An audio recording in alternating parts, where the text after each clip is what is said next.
Estamos a 19 de diciembre de 2025, ya se oye, ¿no? El run run de las fiestas, las listas de regalos que parece que no acaban nunca y, cómo no, la clásica conversación sobre los propósitos para el año que viene. Y es curioso porque casi todos implican abrir la cartera, el gimnasio, un curso de algo, renovar el armario. Totalmente.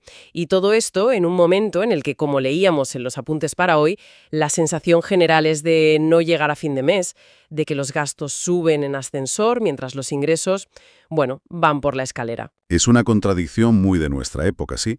Sentir esa soga económica al cuello mientras la cultura nos bombardea con la idea de que la felicidad, pues, se compra. Justo. Y por eso el texto que tenemos hoy sobre la mesa me ha parecido una auténtica bomba. Propone darle la vuelta por completo a la idea de los propósitos de Año Nuevo. Ya te digo. Así que la misión de hoy es meternos de lleno en una propuesta radical. Propósitos que no solo cuestan 0 euros, sino que prometen ahorrar miles. Vamos a intentar desentrañar qué hay detrás de eso de la insumisión consciente y ver qué tiene que ver con la mente, con el cuerpo y con el planeta. Pues el punto de partida me parece fascinante, porque la idea de desvincular la mejora personal del gasto es en sí misma un acto casi subversivo hoy en día. Totalmente. Y esa palabra que usa el autor, insumisión, es muy fuerte. Cuando la leí, lo primero que pensé fue en una especie de, no sé, de rebeldía política o económica, pero parece que la lleva a un terreno mucho más personal, ¿no? ¿Mucho más? Arranca con una declaración que, vamos, no deja indiferente. Cito: mis propósitos para 2026 tienen una base económica revolucionaria. Es mi forma consciente de insumisión. A ver, vamos a analizar esto. ¿Qué es exactamente esta insumisión consciente? Porque no suena al típico apretarse el cinturón. No, para nada. Y esa es la clave de todo el asunto. La palabra insumisión aquí se despoja de esa connotación de simple austeridad o de privación forzada. Es un acto voluntario, deliberado. Ya. Es una negativa consciente a seguir jugando un juego, el del ciclo de consumo, que según el autor nos define y al mismo tiempo nos está destruyendo. No es no puedo comprar, es elijo no participar. O sea que cada vez que decides no comprarte esa chaqueta que te ha salido en un anuncio, no es solo para que te cuadren las cuentas a final de mes. Es algo más. Mucho más. Es un acto con una carga filosófica y, si me apuras, hasta ecológica. El autor establece una conexión directísima y muy potente. Dice algo como: cada euro que no gasto es un alivio directo para la tierra y un golpe al sistema que nos hace creer que necesitamos más. Vaya. Fíjate qué cambio de perspectiva. La insumisión se convierte en una liberación personal de esa necesidad artificial de consumir y a la vez en un acto de responsabilidad hacia el planeta. Claro. El poder cambia de manos. Dejas de ser un objetivo del marketing para ser alguien que toma una decisión con un propósito. Me gusta esa idea del cambio de poder. Pasas de ser un receptor pasivo de estímulos a un agente activo. Pero, y aquí es donde la cosa se pone de verdad interesante para mí. A ver. El autor no propone conseguir esto a base de fuerza de voluntad, de decirse no, no y no constantemente. Dice que lo consigue, y cito, entrenando la percepción para profundizar en lo que ya tiene. Habla de una habitación, un libro, el silencio. A ver, ¿cómo funciona esto en la práctica? Porque de entrada me suena a que te tienes que aburrir como una ostra. Sí, es la reacción lógica, porque estamos programados para buscar la novedad fuera. Pero este es el núcleo de su método. Es la herramienta para desactivar el deseo de consumir desde la raíz. ¿Vale? La lógica consumista se basa en un supuesto vacío interior. Sentimos aburrimiento, ansiedad, insatisfacción. Y el mercado tiene un catálogo infinito de soluciones rápidas para llenarlo. Un móvil nuevo, una serie, unas vacaciones. Son parches externos. Parches que se despegan enseguida. Es el ciclo sin fin de la adaptación hedónica que menciona el texto, ¿no? Precisamente. Te compras algo, te da un subidón de dopamina que dura 2 días y a la semana ya estás buscando lo siguiente. Justo. Lo que propone el autor es un giro de 180 grados. En lugar de buscar fuera para llenar ese supuesto vacío, entrena a la mente para encontrar profundidad, novedad y valor en lo que ya está ahí. Ponme un ejemplo, con eso de la habitación, que parece lo más difícil. Pues mira, para una mente no entrenada, tu cuarto es siempre el mismo. Es estático, aburrido. Pero si aplicas un entrenamiento de la percepción, esa habitación se convierte en un universo. ¿Cómo? Pues, por ejemplo, en lugar de mirar el móvil, te sientas 5 minutos y te dedicas solo a observar. ¿Cómo incide la luz en la pared a esta hora? ¿Qué sombras proyectan los muebles? ¿Te has fijado alguna vez en la veta de la madera de la mesa, en su textura? Ya. ¿De dónde vino ese libro que tienes ahí y qué recuerdos te trae? Es aplicar una curiosidad radical a lo inmediato, a lo que damos por sentado. Con esa actitud, una sola habitación puede ofrecerte estímulos y reflexiones para horas. Estás generando novedad desde dentro, no importándola de fuera. Es como pasar de ver el mundo en baja resolución a verlo en 4K, pero usando tu propia mente en lugar de una pantalla nueva. Es una analogía perfecta. Y lo más importante, te obliga a ser la creadora de tu propio entretenimiento, en lugar de solo una consumidora. Eso ya es un cambio de poder brutal. Exacto. La fuente de la novedad y el placer no está en el objeto nuevo, sino en la capacidad de tu percepción para descubrir capas y capas de significado en lo que ya existe. Claro. Lo mismo con un libro. No es solo leerlo, es releerlo años después y ver cómo ha cambiado tu interpretación. O con el silencio. En nuestra cultura, el silencio es un vacío incómodo que hay que llenar con música, con un podcast, con ruido. Sí. Para el autor, el silencio es un espacio fértil, lleno de potencial para la reflexión, para que surjan ideas. Cuando practicas esto, el impulso de comprar, de buscar el estímulo fuera, simplemente... Se va apagando. Sí, no porque te lo prohíbas con disciplina militar, sino porque, de verdad, ya no lo necesitas. Vale, entiendo el bienestar personal que esto puede generar, esa especie de paz o de riqueza interior, pero la promesa del autor es también económica y muy grande, ahorrar miles de euros. A primera vista me cuesta un poco conectar el encontrar fascinante la veta de la madera con tener más dinero en el banco a final de año. ¿Dónde está exactamente ese puente? El puente se construye sobre dos pilares fundamentales que el autor describe: la armonía mental y la armonía corporal.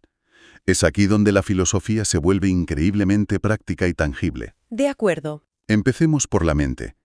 El texto habla de darle proporción a los pensamientos y evitar esa adaptación hedónica de la que hablábamos. ¿Qué significa darle proporción a los pensamientos? Suena un poco abstracto. Significa entrenarse en observar tus propios procesos mentales sin dejarte arrastrar por ellos.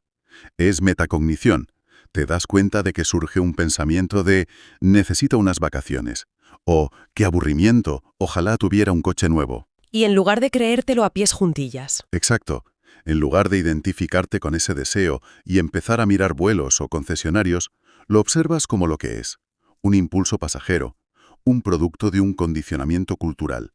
Al no alimentarlo, pierde fuerza. Entiendo. Al cambiar la forma de pensar, como dice el texto, encuentras satisfacción en el propio acto de pensar, de crear, de recordar. Tu mente se convierte en una fuente de gozo en sí misma. Y claro, si tu propia mente es un lugar interesante en el que estar, eres mucho menos dependiente de lo que el mercado te vende como bienestar. Infinitamente menos. La última serie, el planazo de fin de semana, la terapia de compras, todo eso pasa a un segundo plano. No es que te niegues a ello, es que ya no partes de una sensación de carencia que necesites llenar. Vale, ese es el primer pilar del ahorro. ¿Y el segundo? El segundo es el cuerpo. El autor es muy concreto, trabajando todos los músculos en su movimiento e intensidades, reduciendo la comida y aumentando la respiración. Sí, esa parte me llamó la atención. Pero para mucha gente, el gimnasio de 200 euros al mes o la clase de yoga boutique es su forma de conectar con el cuerpo. El autor sugiere abandonar eso también. No necesariamente, pero creo que la propuesta va a la raíz. Piensa en cuánto dinero gastamos para sentirnos bien físicamente. Suplementos carísimos, ropa deportiva de marca, barritas energéticas, comida procesada healthy, fisios. Ya, la lista es interminable. El autor propone volver a lo esencial. Un cuerpo que se siente bien por sí mismo, porque es fuerte, flexible y funcional, no necesita tantos aditivos externos.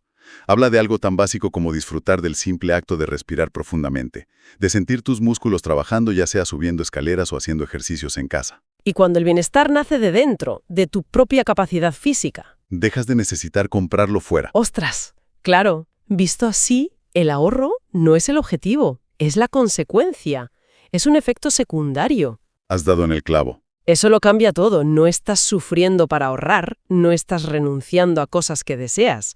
Estás trabajando en tu bienestar y como resultado, el dinero se queda en tu cuenta. Ese es el cambio de paradigma más revolucionario de esta filosofía. El autor lo dice explícitamente, haciendo del ahorro una consecuencia natural, no un sacrificio. Es que nuestra cultura nos ha enseñado que ahorrar es doloroso, es una resta. Sí, es una renuncia. No salgo a cenar para ahorrar, no me compro esto para ahorrar. Implica una lucha constante. Aquí, el enfoque es el opuesto. Ajá. El objetivo primario es alcanzar un estado de armonía y de gozo mental y corporal. Y cuando te acercas a ese estado, de forma natural, lógica, sin esfuerzo, dejas de necesitar muchas de las cosas que antes comprabas para sentirte mejor. El ahorro no es la meta, es la prueba de que estás alcanzando la meta. Exactamente. Es una idea increíblemente liberadora. Le quita toda la carga de culpa y de sufrimiento que asociamos con el ahorro. No es un no puedo permitírmelo, es que ya no lo necesito para ser feliz. Exacto. La motivación es positiva, es una búsqueda, buscar el gozo, en lugar de ser negativa, evitar el gasto. Y eso, a largo plazo, es infinitamente más sostenible que cualquier presupuesto basado en la pura fuerza de voluntad. Vale, tenemos las piezas, la mente, el cuerpo, la percepción, el planeta, la economía. Pero me pregunto, ¿qué une todo esto? Porque si no, podrían ser solo buenos hábitos por separado, ¿no? Sí. El autor parece dar a entender que hay algo más grande, un pegamento que lo cohesiona todo, y habla de la coherencia entre lo que pienso y lo que hago. La coherencia es el aglutinante, el cemento que une los ladrillos. Sin ella, todo esto sería un conjunto de técnicas de autoayuda inconexas. Podrías meditar por la mañana y luego tener un ataque de compras compulsivas por la tarde. Claro. Podrías hacer ejercicio y luego sentir un vacío existencial. La coherencia de la que habla el texto significa que tu filosofía de vida, esa insumisión consciente, se refleja en cada pequeña acción de tu día. En todo. En lo que comes, en cómo te mueves, en qué inviertes tu tiempo y, por supuesto, en qué no gastas tu dinero. Es alinear tus valores más profundos con tu comportamiento diario. Eso es, y esa integridad personal, esa falta de fricción entre lo que crees y lo que haces, es una fuente de poder y satisfacción inmensa en sí misma, según el texto. Ya no hay disonancia cognitiva. ¿Y entonces? Y es entonces cuando el autor eleva la propuesta a un plano casi espiritual, hablando de una vida más allá de la muerte como premio. Sí, esa parte final, te confieso que me descolocó un poco. Suena, no sé, un poco místico, ¿no? ¿Cómo encaja esto en una filosofía que por lo demás parece tan práctica y terrenal? Es una recompensa religiosa. Es una pregunta muy pertinente. El autor lo presenta de una forma muy particular. Dice que no es mera especulación. No lo plantea tanto como un dogma de fe, sino como la culminación lógica de una vida vivida de esta manera. Ah, vale. La idea subyacente parece ser que si logras vivir en total armonía con todo, con tu ética, con tu comunidad, con el planeta, con tu cuerpo, con los elementos, esa existencia adquiere una plenitud y un valor tan grande que de alguna forma trascienden la propia vida física. Entiendo.